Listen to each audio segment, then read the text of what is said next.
Get that World Cup feeling with DStv Football Buzz. Subscribe to DStv Africa on YouTube. Welcome to DStv Football Buzz, where we talk about everything FIFA World Cup 2022. In this episode, we've got Julie from Ghana, Ibu from Nigeria, Pumbile from Namibia. Let's get straight into it, guys. Julie, who is going to be the best player at the 2022 FIFA World Cup? Well, so many best players to see at the 2022 FIFA World Cup. For me, one of them will be Cristiano Ronaldo, who continues to be one of the best football players in the world, although he is now at an age where most players would have retired or would no longer be able to perform at the best of their ability. But Ronaldo, as we've seen in the past years, continues to defy the odds and also impress us all. You cannot talk about the biggest stars at the 2022 World Cup without mentioning Cristiano Ronaldo's name. Sure, the Portuguese, he's past his best, but he will go down as one of the best World Cup players of all time, having netted over 100 goals in 189 appearances for Portugal. Definitely, Cristiano Ronaldo is Definitely don't lie, Julie. Stats don't lie. Ronaldo is a great player. But Ibu, do you agree? This man, is he a man in form at present? He's not even getting his game for United. Is he going to be the best player? What are your thoughts? Well, good morning, everyone. I disagree. I totally disagree because this is someone who has been struggling for a while now. The services you get for the likes of Man United, Real Madrid, you don't get that when you are with your national team. So I still believe that if we are to look at a player who is going to basically do well with the national team, I think is Lionel Messi. His recent years with Argentina has proven that he's someone who really wants to end on a high. You look at his Copa del Rey performance, Copa America performance with Argentina just the last year, and you want to say that this guy will definitely take everyone by storm in Qatar. So if I'm to put my money on anyone, it's going to be Messi and Argentina this time around. I totally disagree with you. I'm sorry. You've got to come in here. These guys are talking about guys that are almost past their prime. Why are we talking about all the old guys? What are your thoughts? Guys, exactly my point. I'm coming in with the new blood and I'm looking at Pedro from Spain. I'm looking at Antonio from Brazil. I'm looking at Jamal from Germany. And Jude from England, fresh young bloods. These are young people that have been making waves within the football. Talking about left and right footers, we're talking about some of them even already earning their caps way at the age of 19. Guys, Cristiano Ronaldo, Messi, 2022. No, guys, no. Okay, Pompino, but pick one player. If you had to pick one player to single out of that new blood, who do you feel is the one to look out for? I'll definitely go with Pedri from Spain. 20 years old midfielder for Barcelona. We don't really look at midfielder. A lot of us look at, the goal scorers and the strikers, but I'm putting my money on him. He has great, excellent game awareness. He's very good at passing on balls, something that you get to see a lot of players when they get the opportunity.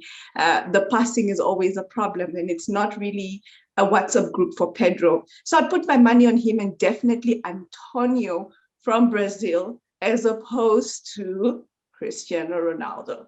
And he just played his debut, didn't he? And he scored on debut, Antonio. So he's looking hot. Would you guys agree, Julia? What are your thoughts? Well, she's mentioning, you can't mention Brazil without mentioning the likes of Neymar and also Vinicius Jr. I toyed with the idea of including Neymar on my list of the top World Cup players to watch in Qatar. However, I decided to make Vinicius Jr. The one to look out for. He's fantastic for Madrid. He's a great player. Yeah, you look fast, he's quick, he scores goals. Yeah, he's the hottest properties, or he's one of the hottest properties in world soccer right now. And last season, we saw what he did with Real Madrid,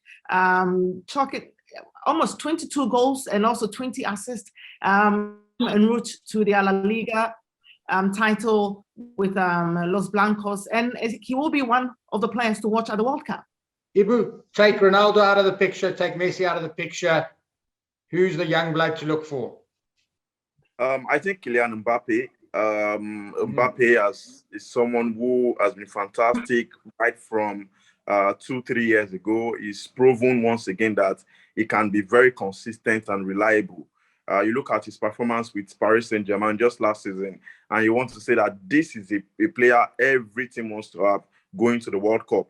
But the problem I might be having with Kylian Mbappe is the fact that he's won the World Cup already. So how much hunger does he have to go for another one? I think that's the problem. But if it's based on physical attributes, talent-wise, what you can bring into the table, what you can do on the field of play, I think Kylian Mbappe would be the best player at the World Cup. I don't see any player coming close to his performance. You bring up some great points. What is going to make the best player at the World Cup? Is it the physicality? Is it the mental ability? Is it the hunger to win? What makes a great player at a World Cup? Pumbile? Well, first. Okay. You can go first. No, Pumbile, ladies first. Okay. Go ahead. Thank you. All right. So I personally think the hunger would obviously top everything else from the queue. How badly do you personally want to have that goal and achieve that for yourself first, before your country, before earning the World Cup? And then obviously, like, I agree with what he just said. Now you have to have the hunger and the drive for it in order to be able to really want to prove it. But if you've experienced it already, and then if you know what World Cup was like, and that has already opened up opportunities for you, obviously your hunger will not be, and the drive will not be the same as somebody who's given an opportunity. And I mean, we recently have seen that with Manchester, the young team playing now versus, the older cats being put on the bench. It's completely a different energy and a vibe. Julia, what's your thoughts? Well, I disagree. I disagree because these players going to the World Cup, everyone goes to the World Cup to win the World Cup. And trust me, I don't think Didier Deschamps and his guys wants to go to the World Cup and not think about, I think we can defend this World Cup. I'm sure that they want to go there. If you know how the fans or the French fan base, they behave, at every goal, they want to get the best out of their players. They want to see their national team win. So I think it will be the same hunger. It will be the same mentality for them to go again and see that, should we make it, or can we defend this title? So for Kylian Mbappe, who has so many years to play football, I'm sure that they will go there with the same mentality. But guys, we are mentioning Kylian Mbappe, we are mentioning Neymar, Vinicius Jr., Ronaldo, Messi, but we have forgotten one guy, Harry Kane, who I think will be immense. Wow. Harry Kane. Will be immense. Harry Kane depends on the supply. Ibu, do you agree, Harry Kane? I cannot put my money on Harry Kane because of the fact that I will put my money on Harry Kane, and I'll tell you why when you're done. I cannot. He plays for England. We saw what happened at the last World Cup, and the fact is that for you to go all the way in the World Cup, you need to be lucky as well. First thing first, you need to be lucky with your group stage opponents. Second thing, you need to be lucky with who you are facing in the round of 16, going to the quarterfinals. Then getting to the semifinals, you know that you can't be lucky anymore. So depending on the routes they would be going, I don't think England can go all the way this time around. Yes. Are you saying that they're not going to have better luck this time around? Are you saying they're not going to have better luck? I honestly don't think so. I don't think they would go past the quarterfinals this time around. Harry Kane might have a good World Cup, but the fact is that the team around him, the guys are surrounding him, do they have that same hunger as Harry Kane? This is someone who is yet to win a trophy. So if you say that his first trophy is going to be the World Cup, I don't think that's possible. All right, Julie, tell us why Harry Kane. Last point, tell us why it's Harry Kane. This is a player who is averaging 0.68 goals per game for his country.